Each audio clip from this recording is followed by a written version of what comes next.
بسم اللہ الرحمن الرحیم۔ سورۃ الاعلیٰ مکی صورت ہے اور اس میں 19 آیتیں ہیں۔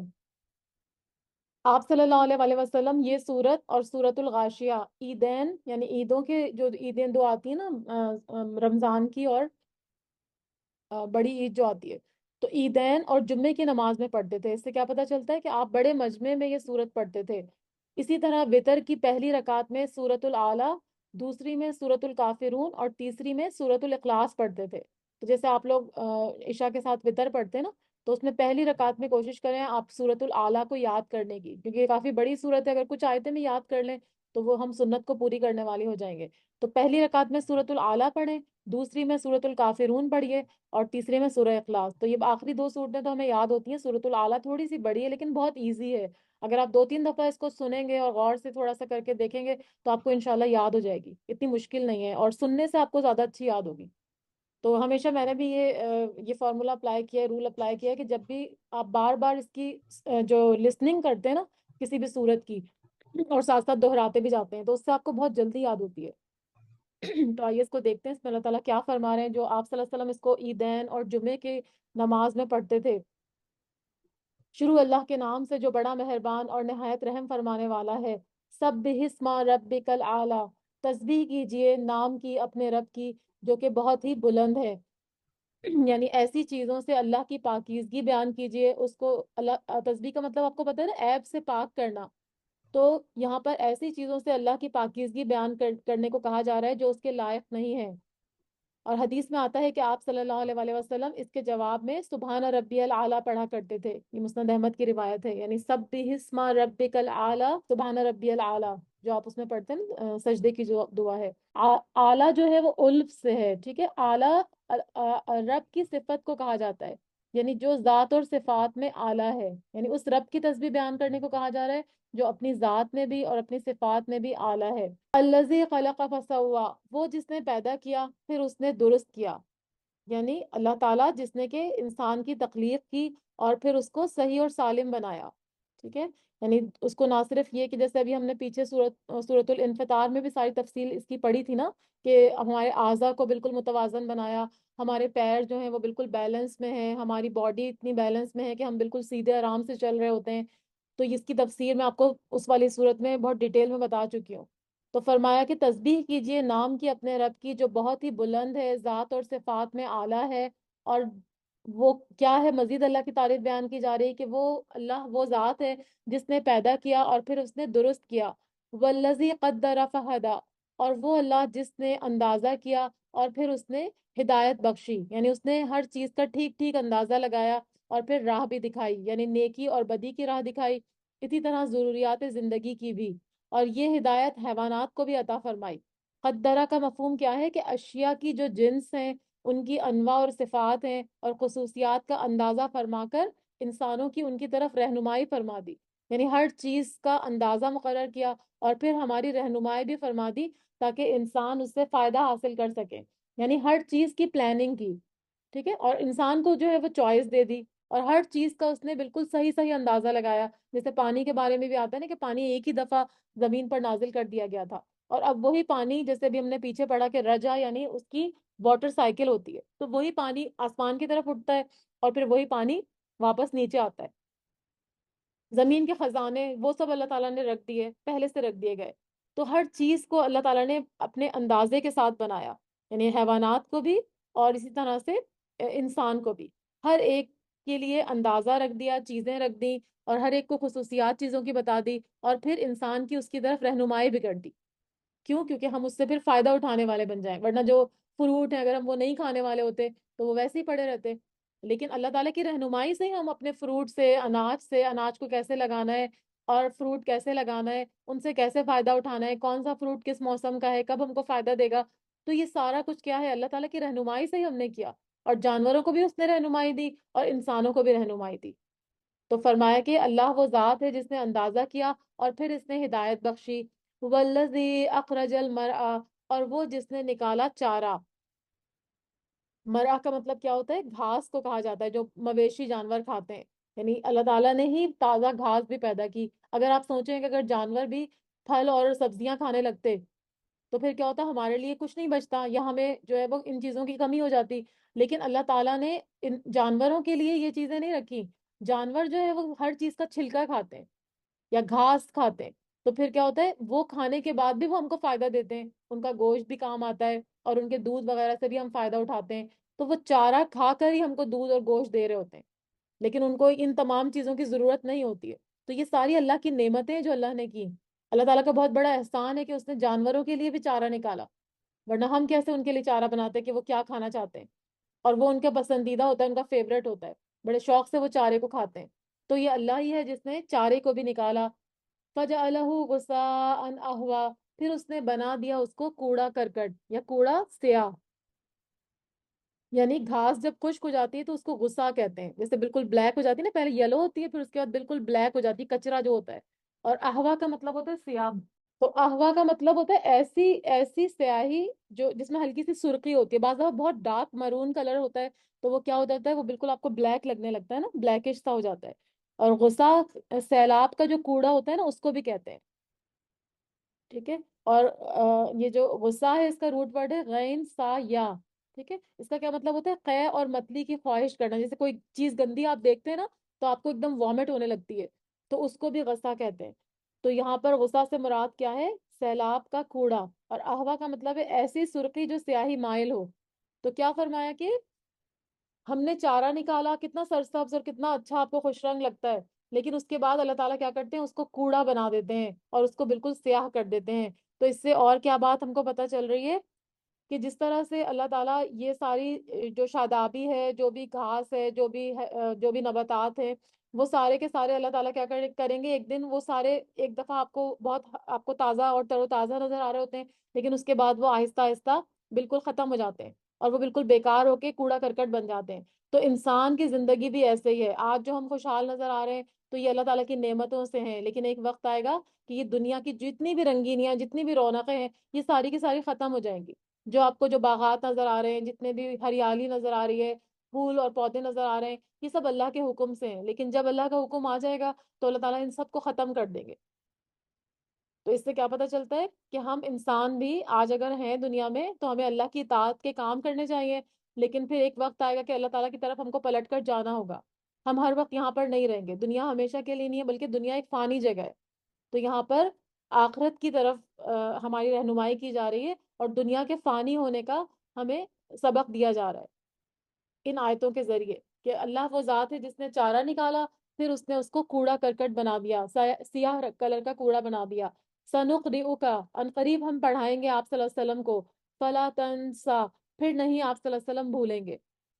اب یہاں پر کیا چیز پڑھائیں گے, یہ قرآن کے بارے میں بات ہو رہی ہے کہ جب حضرت جبرائیل علیہ السلام وحی لے کر آتے تھے تو آپ صلی اللہ علیہ وسلم کیا کرتے تھے, اس کو جلدی جلدی پڑھتے تھے کیونکہ ان کو یہ ڈر ہوتا تھا کہ کہیں وہ بھول نہ جائیں.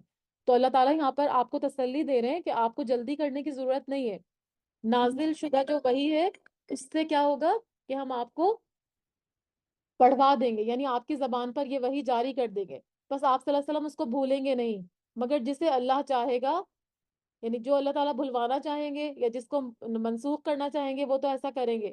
لیکن آپ صلی اللہ علیہ وسلم کو جو چیزیں یاد رکھنے کو کہا گیا وہ سب آپ کو یاد رہیں گی, یاد کروانا اللہ کا کام ہے. ٹھیک ہے. تو اسی لیے فرمائیں گے عنقریب ہم پڑھا دیں گے آپ کو, پھر آپ صلی اللہ علیہ وسلم بھولیں گے نہیں.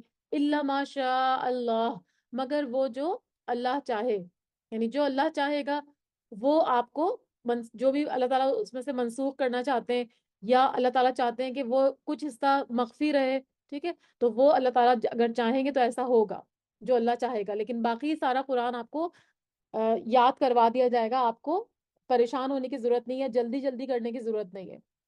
انہ یعلم الجہر وما یخفا, بے شک وہ جانتا ہے ظاہر کو اور اس کو بھی جو کہ پوشیدہ ہے, یعنی ہر ظاہر اور پوشیدہ کو جاننے والا اللہ تعالیٰ ہے. تو یہاں پہ فرمایا کہ یہاں پر جہر سے مراد قرآن کا وہ حصہ ہے جسے آپ صلی اللہ علیہ وسلم یاد کر لیں گے اور جو آپ کے سینے میں محو کر دیا جائے گا وہ مخفی ہے. اسی طرح سے جہر اونچی آواز میں پڑھنے کو کہا جاتا ہے اور خفی پست آواز سے پڑھنے کو کہا جاتا ہے. اور خفی کا مطلب ہوتا ہے چھپ کر عمل کرنا, اور جہر کا مطلب ہوتا ہے ظاہر, یعنی کوئی بھی میننگ اس کا ہو سکتا ہے. تو جو بھی ظاہر ہے اور جو بھی چھپا ہوا ہے سب اللہ کے سامنے ہے. اللہ تعالیٰ سے کوئی بھی چیز پوشیدہ نہیں ہے, وہ ہر چھپی ہوئی چیز کو بھی جانتا ہے اور ہر ظاہر چیز کو بھی جانتا ہے. وَنُيَسِّرُكَ لِلْيُسْرَى، اور ہم آسانی کر دیں گے آپ صلی اللہ علیہ وسلم کے لیے آسان راستے کی طرف۔ یہ بھی ایک عام بات ہے کہ یعنی آپ صلی اللہ علیہ وسلم پہ کہا جا رہا ہے کہ وہی آسان کر دیں گے، یعنی اس کو یاد کرنا اور اس پر عمل کرنا آپ کے لیے آسان ہو جائے گا۔ ہم آپ صلی اللہ علیہ وسلم کی اس طریقے کی طرف رہنمائی کر دیں گے جو آپ کے لیے آسان ہوگا، یعنی جنت میں جانے والے عمل ہم آپ صلی اللہ علیہ وسلم کے لیے آسان کر دیں گے، اور آپ کے لیے ایسے افعال اور اقوال کو آسان کر دیں گے جس میں خیر ہو، یا پھر ہم آپ کے لیے ایسی شریعت مقرر کر دیں گے جو بہت ہی سیدھی ہو، معتدل ہو اور آسان ہو، اس میں کوئی ٹیڑھا پن اور تنگی نہ ہو۔ تو فرمایا وَنُيَسِّرُكَ لِلْيُسْرَى، ہم آسانی کر دیں گے آپ کے لیے آسان کرنا، یعنی آپ کو کوئی مشکل نہیں ہوگی۔ فَذَكِّرْ، آپ کا کام کیا ہے کہ بس نصیحت کیجئے۔ ان نفعت الذکریٰ، اگر فائدہ دے نصیحت کرنا، یعنی آپ صرف جو ہے وہ لوگوں کو نصیحت کرتے رہیے، یاد کرنے کی کوشش نہ کریں، اللہ تعالیٰ آپ کو خود یاد کروا دیں گے۔ آپ کا کام ہے جو کچھ آپ کو سکھایا جا رہا ہے آپ آگے لوگوں کو واعظ اور نصیحت کریں، اور جہاں آپ کو محسوس ہو کہ یہ فائدہ مند ہوگی وہیں پر نصیحت کریں۔ یہ واعظ اور نصیحت کا ایک اصول اور ادب بتایا گیا ہے، کیونکہ بہت سے لوگ آپ کی بات نہیں سننا چاہتے نا۔ اب جیسے ہم لوگ اگر اپنا درس کر رہے ہیں تو ہم نے ایک کھلی چوائس دے دی، اب جو آنا چاہتا ہے وہ آئے اور جو نہیں آنا چاہتا وہ نہ آئے، ٹھیک ہے؟ جو واعظ اور نصیحت کی بات نہیں سننا چاہتا تو وہ نہ آئے، لیکن جو آنا چاہتا ہے اس کے لیے راستے کھلے ہوئے ہیں۔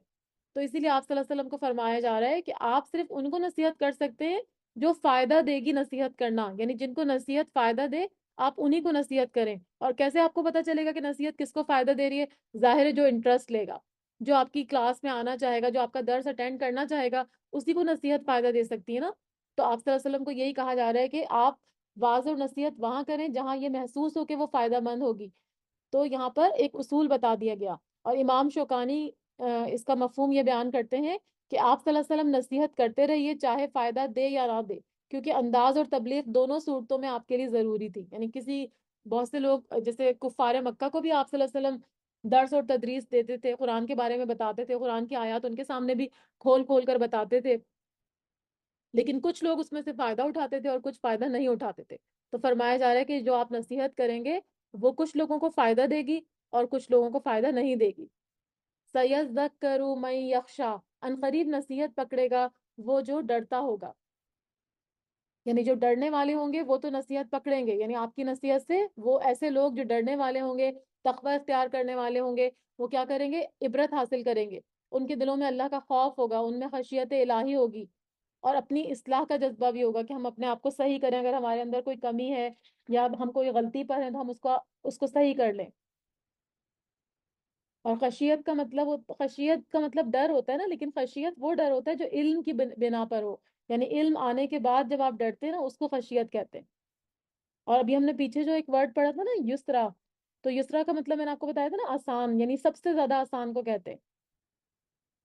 اور حدیث اس کے بارے میں ایک حدیث تھی جو آیت نمبر 8 ہم نے پڑھی تھی پیچھے، تو اس میں حدیث بھی تھی کہ مجھے بھیجا گیا ہے ایسی شریعت کے ساتھ جو آسان ہے اور جس میں قابل عمل باتیں ہیں، یعنی آپ صلی اللہ علیہ وسلم جو شریعت لے کر آئے ہیں ان میں ایسی باتیں ہیں جو جن کے اوپر عمل کیا جا سکتا ہے، ایسی نہیں ہے کہ آپ ان پر عمل نہ کر سکیں۔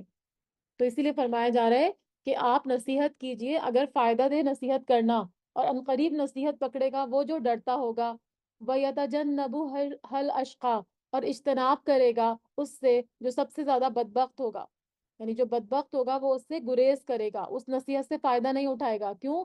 کیونکہ اس کا جو کفر ہوگا اور اس پر اصرار جو ہوگا وہ اللہ کے جو نافرمانیاں ہیں اس میں اس کو مبتلا کر رکھے گا، وہ اللہ کی نافرمانیوں کے کام کرتا رہے گا کیونکہ وہ کفر پر اصرار کر رہا ہے۔ تو ایسے لوگ پھر نصیحت سے فائدہ نہیں اٹھاتے۔ نصیحت سے صرف وہی لوگ فائدہ اٹھاتے ہیں جن کے پاس علم ہوتا ہے اور جو اللہ کا خوف رکھتے ہیں، اللہ کا ڈر رکھتے ہیں، جن کو پتہ ہوتا ہے کہ ہمیں مرنے کے بعد اللہ کے آگے جواب دینا ہے۔ لیکن جو بے خوف ہوتے ہیں تو وہ لوگ کیا کرتے ہیں؟ وہ پھر بدبخت ہوتے ہیں، وہ اس نصیحت کو سننے سے اجتناب کرتے ہیں، اگر سنتے بھی ہیں تو اس پر عمل نہیں کرتے۔ تو وہ کون ہوگا؟ الذی یصلی النار الکبریٰ، وہ شخص ہوگا جو جلے گا آگ میں بہت بڑی، یعنی ایسا شخص جو نصیحت سے گریز کرے گا تو پھر کیا ہوگا؟ اس کا انجام بھی بھیانک ہوگا، اور وہ بھڑکتی ہوئی آگ میں، بہت بڑی آگ میں، یعنی قیامت کی آگ میں، جہنم کی آگ میں ڈالا جائے گا۔ ثم لا یموت فیہا ولا یحییٰ، پھر نہ وہ مرے گا اس میں اور نہ ہی وہ جیے گا، یعنی ایسی آگ میں جس میں کہ اس کی نہ موت آئے گی اور نہ ہی زندگی، کیونکہ دنیا میں تو آپ کو موت آ جاتی ہے نا، اگر آپ بہت زیادہ تکلیف میں ہوتے ہیں تو ایک حد تک تکلیف ہوتی ہے، اس کے بعد پھر کیا ہوتا ہے کہ موت آ جاتی ہے۔ لیکن جہنم کی جو آگ ہوگی اس میں لوگ موت کی تمنا بھی کریں گے لیکن ان کے پاس موت نہیں آئے گی، کیونکہ موت تو صرف وہی تھی جو دنیا کی زندگی میں ان کو مل گئی تھی۔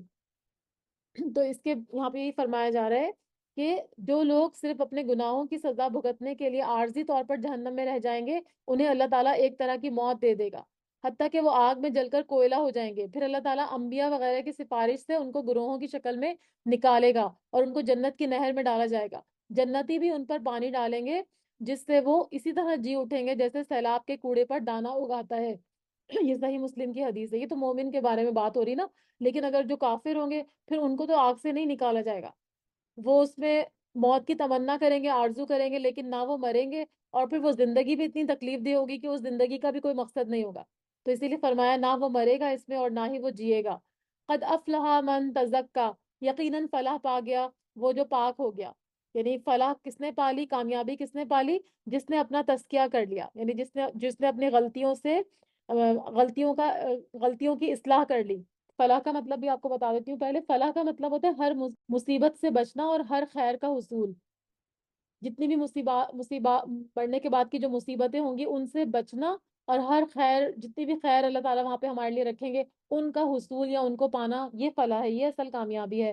قد افلح من تزکا وذکر اسم ربہ فصلی، اور اس نے ذکر کیا نام اپنے رب کا، پھر اس نے نماز پڑھی۔ یعنی جس نے تزکیہ کر لیا اپنے آپ کا اور فلاح پالی، تو پھر کیا ہوا کہ اس نے اپنے رب کے نام کو یاد کیا۔ یعنی یہاں پر بہت سے لوگ ذکر، نماز کو بھی ذکر کہتے ہیں نا، کیونکہ نماز میں بھی ہم اللہ کا ذکر کرتے ہیں، لیکن یہاں پر نماز کا الگ سے ذکر ہوا، اور ذکر یعنی جو ہم اللہ کے وہ کوئی بھی تسبیح پڑھتے ہیں، اللہ کا ذکر کرتے ہیں، اس کا الگ سے تذکیہ ہوا، تذکرہ ہوا۔ تو فرمایا جس نے اپنے رب کا ذکر کیا، پھر مزید فرمایا رب بھی، اپنے رب کا، فصلہ، پھر اس نے نماز پڑھی۔ بل تؤثرون، بلکہ تم ترجیح دیتے ہو، بل تؤثرون الحیات الدنیا، بلکہ تم ترجیح دیتے ہو دنیا کی زندگی کو۔ یعنی جو لوگ دنیا کی زندگی کو ترجیح دیتے ہیں پھر وہ آخرت کی فکر نہیں کرتے۔ لیکن تزکیہ کون اپنے لوگوں کو کرتے ہیں؟ کون ایسے لوگ ہوتے ہیں جو تزکیہ کرتے ہیں اور فلاح پا لیتے ہیں؟ جو اپنے رب کا ذکر کرتے ہیں اور نماز پڑھتے ہیں۔ اور جو لوگ دنیا کو ترجیح دیتے ہیں وہ ان تمام چیزوں سے دور رہتے ہیں، کیونکہ وہ کیا کرتے ہیں؟ وہ ترجیح دیتے ہیں دنیا کی زندگی کو۔ وہ سمجھتے ہیں کہ ہم دنیا میں ہی ہمیشہ کے لیے آئے اور مرنے کے بعد ہم نے کوئی حساب کتاب نہیں دینا، تو اسی لیے وہ دنیا کے پیچھے ہی بھاگتے رہتے ہیں اور آخرت کی تیاری نہیں کرتے، تو پھر وہ ناکام ہو جاتے ہیں۔ ٹھیک ہے، اور پھر کیا جیسے فرمایا کہ الذی یصلی النار الکبریٰ، پھر وہ آگ میں جا پڑتے ہیں۔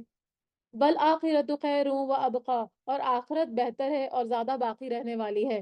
لیکن لوگ عام جو ہوتے ہیں، جو اکثریت ہے لوگوں کی، وہ کیا کرتی ہے؟ دنیا کی زندگی کو ترجیح دیتی ہے، لیکن اللہ تعالیٰ فرما رہے ہیں کہ آخرت بہت بہتر ہے اور بہت زیادہ بقا والی ہے، یعنی باقی رہنے والی ہے، کیونکہ دنیا اور اس کی ہر چیز فانی ہے، جبکہ آخرت کی زندگی دائمی اور ابدی ہے۔ تو اسی لیے جو عقل رکھنے والا ہوتا ہے، جو عاقل شخص ہوتا ہے، وہ کیا کرتا ہے؟ فانی چیز کو باقی رہنے والی چیز پر ترجیح نہیں دیتا۔ لیکن جو بیوقوف لوگ ہوتے ہیں جن کی عقل کام نہیں کرتی ہے، تو پھر وہ کیا کرتے ہیں؟ دنیا کی زندگی کو ترجیح دیتے ہیں۔ ان هذا لفی الصحف الاولی، اور یقیناً یہ البتہ صحیفوں میں ہے پہلے، یعنی یہ ساری باتیں پہلی کتابوں میں بھی موجود ہیں، جو پہلی کتابیں گزری ہیں، تورات ہے، انجیل ہے، اور جتنی بھی اللہ تعالیٰ کی طرف سے الہامی کتابیں آئیں ان سب کے اندر یہ بات بتائی گئی تھی۔ یعنی کامیابی کا نسخہ بتا دیا گیا تھا کہ کامیاب کون ہوگا؟ جس نے اپنا تزکیہ کر لیا اور جس نے اللہ کا نام لیا، اللہ کا ذکر کیا اور نماز پڑھی۔ لیکن اکثریت نے کیا کیا؟ دنیا کی زندگی کو ترجیح دی، جبکہ اللہ تعالیٰ فرما رہے ہیں کہ والآخرۃ خیر و ابقا، آخرت بہتر ہے اور باقی رہنے والی ہے۔ اور یہ ساری باتیں پچھلی کتابوں میں بھی تھیں، صحف ابراہیم و موسیٰ، صحیفے ابراہیم علیہ السلام کے اور موسیٰ علیہ السلام کے، یعنی موسیٰ علیہ السلام کے اوپر تو تورات نازل ہوئی، اور ابراہیم علیہ السلام کے اوپر جو بھی صحیفے نازل ہوئے ان سب کے اندر یہ ساری باتیں موجود تھیں۔ لیکن کیا ہوا؟ اکثریت نے عمل نہیں کیا۔ آپ نے دیکھا ابراہیم علیہ السلام کی قوم سے بھی بہت کم لوگ اسلام لائے، موسیٰ علیہ السلام میں سے بنی اسرائیل کتنے نافرمان ہوئے، حالانکہ ان کی کتابوں میں یہ باتیں موجود تھیں۔ تو اب ہمارے لیے کیا لیسن ہے کہ اگر ہمارے قرآن مجید میں بھی یہ سب ہم کو بتا دیا گیا اور آج ہم الحمدللہ اس کو پڑھنے والے ہیں، تو پھر ہمیں کیا کرنا ہے؟ اپنے تزکیے کی کوشش کرنی ہے تاکہ ہم فلاح پا لیں، آخرت میں ہمیں بہترین ٹھکانہ ہو، ہر مصیبت سے ہم بچ جائیں اور ہر خیر کا حصول ہم کو حاصل ہو۔ اللہ تعالیٰ سے دعا کرتے ہیں کہ اللہ تعالیٰ ہمیں اس کی توفیق عطا فرمائے۔ آمین۔